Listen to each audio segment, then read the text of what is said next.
আসসালামু আলাইকুম এভরিওয়ান, সবাইকে রমজান মোবারক। আবারও স্বাগতম জানাচ্ছি রমজান স্পেশাল রেসিপি পর্বে। আজকে নিয়ে হাজির হলাম 3 ধরনের ডিম আলু দিয়ে ইউনিক ইফতার আইটেম। ইফতারের আগে ঝটপট বানিয়ে নেওয়া যায় আমাদের হাতের কাছে থাকা অল্প কিছু উপকরণে। বাইরের অস্বাস্থ্যকর পরিবেশের ইফতার আইটেম না কিনে ঘরেই বানিয়ে ফেলুন এইরকম লোভনীয় ঝটপট ইফতারের টেবিলে নতুন আইটেম অ্যাড করতে চাইলে আজকের রেসিপিগুলো আপনার জন্য। আজকের রেসিপির তালিকায় থাকছে ডাল বাঁধাকপির ডিম চপ, মুচমুচে ডিমের কাটলেট ও চিজ আলুর চপ। তাহলে চলুন কথা না বাড়িয়ে দেখে নিই আজকের রেসিপিগুলো।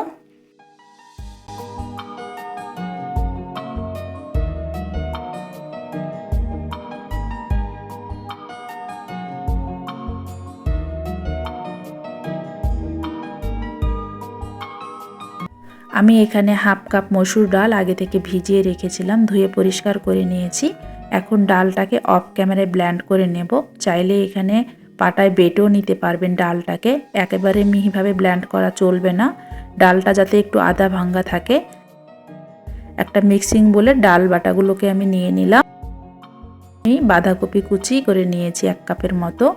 বাঁধাকপি কুচিগুলোকে এখন ডালের মধ্যে দিয়ে দিচ্ছি। দিয়ে দিচ্ছি 1/3 কাপ পেঁয়াজ কুচি, স্বাদ মতো লবণ,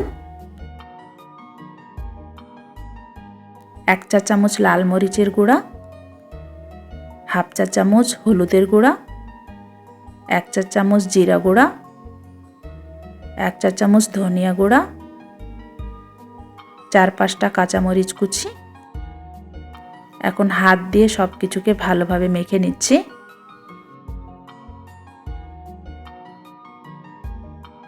স্ন্যাক্সটাকে ক্রিস্পি করার জন্য দিয়ে দিচ্ছি 1.5 টেবিল চামচ চাউলের গুঁড়া। চাউলের গুঁড়াটা অবশ্যই দিতে হবে, তাহলে স্ন্যাক্সটা অনেক বেশি ক্রিস্পি হবে। আর দিয়ে দিচ্ছি 2 টেবিল চামচের মতো ধনিয়া পাতা কুচি। আবারও সব কিছুকে হাত দিয়ে ভালোভাবে মেখে নিচ্ছি।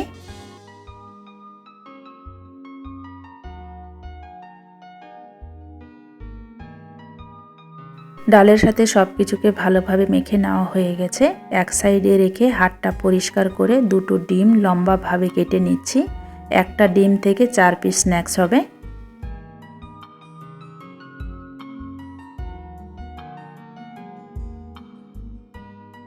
ডিমটা কেটে নেওয়া হয়ে গেছে, হাতে তেল মাখিয়ে নিয়েছি। এখন ডালের মিশ্রণটা হাতে নিয়ে এইভাবে চেপে চেপে একটু পাতলা করে নিচ্ছি। এখন 1 পিস ডিম মাঝখানে দিয়ে সব দিক থেকে ভালোভাবে সিল করে নেব। তবে একেবারে মোটাভাবে ডাল দেওয়া যাবে না, যেন একটু পাতলা থাকে, তাহলে খুব ভালোভাবে ভেতর থেকে কুক হবে আর ওপরটাও ক্রিস্পি হবে। আমার একটি স্ন্যাক্স বানিয়ে নেওয়া হয়ে গেছে, আর এভাবে আমি সবগুলো স্ন্যাক্সই বানিয়ে নেব। দেখে বোঝার সুবিধার্থে আমি আরেকটা বানিয়ে দেখাচ্ছি।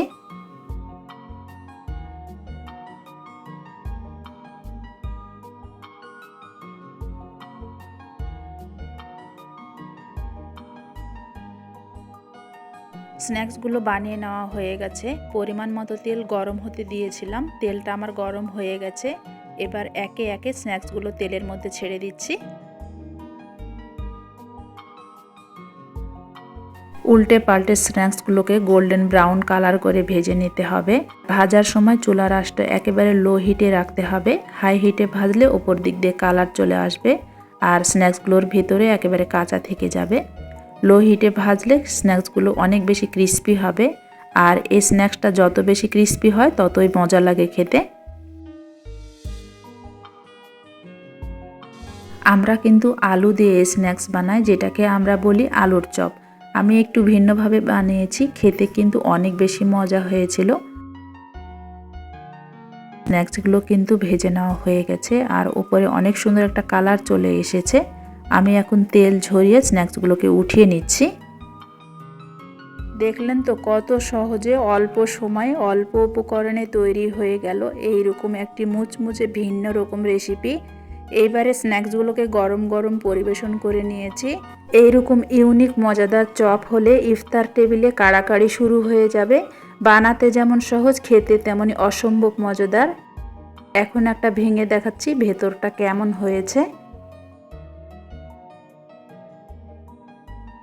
এখন চলে যাচ্ছি দ্বিতীয় রেসিপিতে। এখানে আমি সেদ্ধ করা আস্ত খোসা ছাড়ানো 3টা ডিম নিয়েছি। এখন এই ডিম 3টাকে আমি একটা ছুরির সাহায্যে কুচি কুচি করে কেটে নেব। এখানে গ্রেট করা চলবে না, গ্রেট করলে একেবারে অনেক মিহি হয়ে যাবে। আমাদের প্রয়োজন ডিমটা যেন একটু আস্ত থাকে, আস্ত থাকলে রেসিপিটা দেখতেও ভালো লাগবে এবং ক্রিস্পি হবে।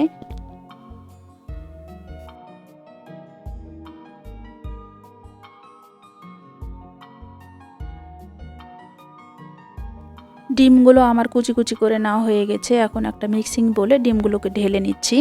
এখন এটার মধ্যে সামান্য কিছু উপকরণ অ্যাড করে দিচ্ছি। দিয়ে দিচ্ছি 1 টেবিল চামচ পেঁয়াজ কুচি, দিয়ে দিচ্ছি 1 টিস্পুন মরিচের গুঁড়া, দিয়ে দিলাম সামান্য পরিমাণ লবণ, 1 টিস্পুন জিরা গুঁড়ো, 1 টিস্পুন আদা রসুন পেস্ট, 1 টেবিল চামচ ধনিয়া পাতা কুচি, 1 টিস্পুন মরিচ কুচি। বাইন্ডিংয়ের জন্য ব্যবহার করছি 2 টেবিল চামচ কর্নফ্লাওয়ার। এখন সব কিছুকে আলতোভাবে একটু মেখে নিচ্ছি।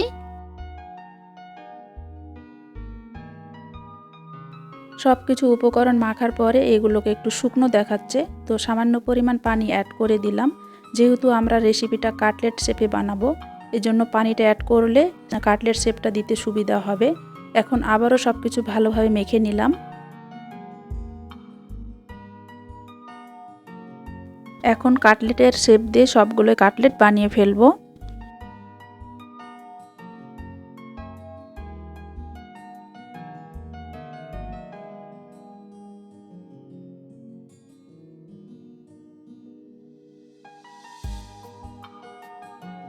আমার সবগুলো কাটলেট বানিয়ে নেওয়া হয়ে গেছে। এখন এগুলো ভাজার জন্য চলে যাচ্ছি চুলায়।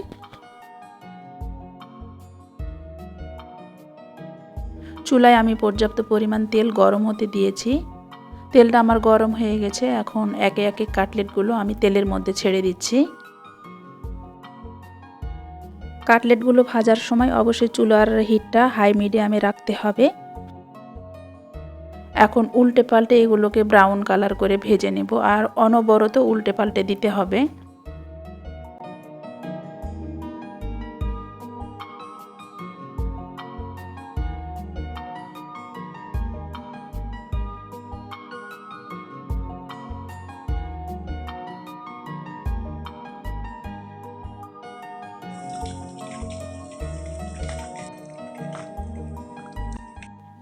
কাটলেটগুলো আমার ব্রাউন কালার হয়ে গেছে। এখন আমি একে একে তেলটা ঝরিয়ে উঠিয়ে নিচ্ছি।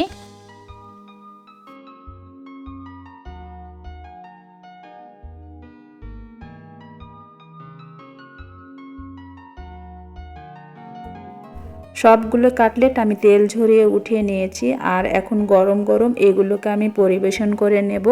কাটলেটগুলো এত বেশি মুচমুচে আর মজাদার, ইফতার টেবিলে সবার আগে কাটলেটগুলোই শেষ হয়ে যাবে। কাটলেটটা একবার হলো ইফতারে বানিয়ে খাবেন, আর কমেন্ট করে জানাতে ভুলবেন না রেসিপিটি কেমন হয়েছে। এখন একটা ভেঙে দেখাচ্ছি আপনাদের কেমন হয়েছে কাটলেটগুলো। এখন চলে যাচ্ছি তৃতীয় রেসিপিতে। প্রথমে মিক্সিং বলে নিয়ে নিচ্ছি 2টা বড় সাইজের সেদ্ধ আলু। এখন আলুগুলোকে আমি ভালোভাবে ম্যাশ করে নেব।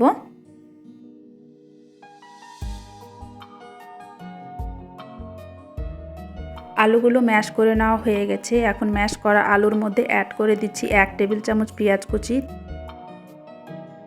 3টা কাঁচামরিচ কুচি, 1 টেবিল চামচ গাজর কুচি, 1 চা চামচ ধনিয়া গুঁড়া, 1 চা চামচ জিরা গুঁড়া, হাফ চা চামচ লাল মরিচের গুঁড়া, 1 চা চামচ চিলি ফ্লেক্স, 1 চা চামচ অরিগানো, স্বাদ মতো লবণ, হাফ কাপ ব্রেডক্রাম্ব, 1 টেবিল চামচ ধনিয়া পাতা কুচি। এখন সব কিছুকে হাত দিয়ে আমি ভালোভাবে মেখে নিচ্ছি।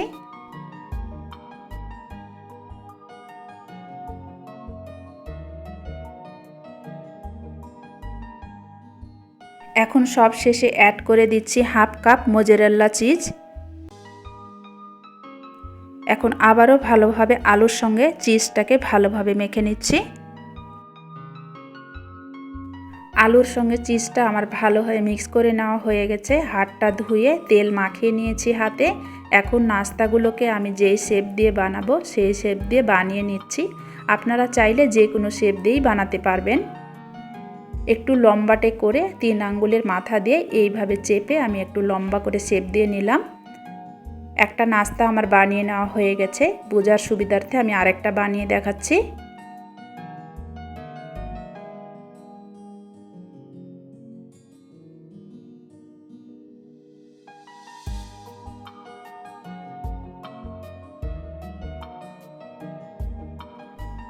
আমার সবগুলো নাস্তা বানিয়ে নেওয়া হয়ে গেছে। এখন এগুলোকে কোট করে নেব। এজন্য একটা বাটিতে নিয়ে নিচ্ছি একটা ডিম। এর মধ্যে 1 চিমটি লবণ দিয়ে একটা কাঁটা চামচের সাহায্যে ডিমটাকে ফেটিয়ে নিচ্ছি।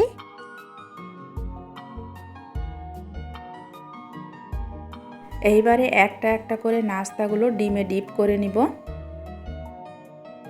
নাস্তাগুলোকে আমি ডবল কোটিং করে নেব, কারণ আলুর সঙ্গে চিজ দেওয়া আছে। ডবল কোটিং না করলে চিজটা বের হয়ে আসবে। একবার ডিপ করে এরপর ব্রেড ক্রামে কোট করে নিয়েছি।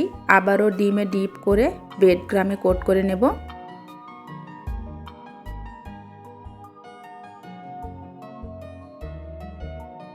আমার একটা নাস্তা কোট করে নেওয়া হয়ে গেছে। বোঝার সুবিধার্থে আমি আরেকটা বানিয়ে দেখাচ্ছি।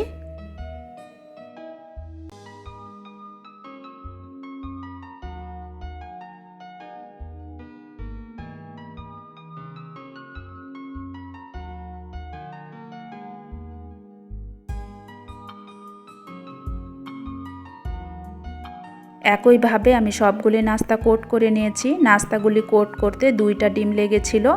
এখন এগুলোকে ভাজার জন্য চলে যাচ্ছি চুলায়। চুলায় আমি পর্যাপ্ত পরিমাণ তেল গরম হতে দিয়েছিলাম। তেলটা আমার গরম হয়ে গেছে। এখন নাস্তাগুলোকে আমি ছেড়ে দিচ্ছি তেলের মধ্যে। উল্টে পাল্টে এগুলোকে গোল্ডেন ব্রাউন কালার করে ভেজে নিতে হবে। আর এই নাস্তাগুলি ভাজার সময় চুলার আঁচটা অবশ্যই হাই হিটে রাখতে হবে। হাই হিটে থেকেই খুব দ্রুত ব্রাউন কালার করে ভেজে উঠিয়ে নিতে হবে। যেহেতু আলুর সঙ্গে চিজ দেওয়া আছে, চিজটা খুব তাড়াতাড়ি মেল্ট হয়ে যাবে।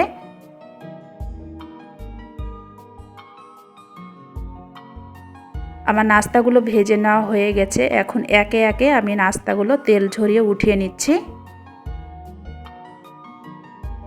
সেমভাবে আমি বাকি নাস্তাগুলো ভেজে নেব। আমার সবগুলি নাস্তা ভেজে নেওয়া হয়ে গেছে। এখন তেল ঝরিয়ে উঠিয়ে নিচ্ছি।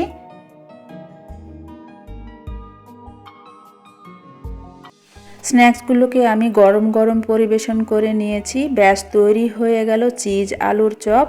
অসম্ভব মজাদার এই স্ন্যাক্স। বাচ্চারা তো চিজি স্ন্যাক্স খুবই পছন্দ করবে। আশা করি ইফতার টেবিলে পরিবারে সবাই খুব মজা করে খাবে। এখন একটা ভেঙে দেখাচ্ছি ভেতরটা কতটা চিজি হয়েছে। আশা করি আমার আজকের রেসিপিগুলো আপনাদের ভালো লেগেছে এবং রেসিপিগুলো আপনাদের উপকারে আসবে। এইরকম আরও মজার মজার রেসিপি পেতে চ্যানেলটি সাবস্ক্রাইব করে পাশে থাকবেন। আজ তাহলে এখানেই বিদায় নিচ্ছি। Keep watching Nilufa's recipe and blog. আল্লাহ হাফেজ।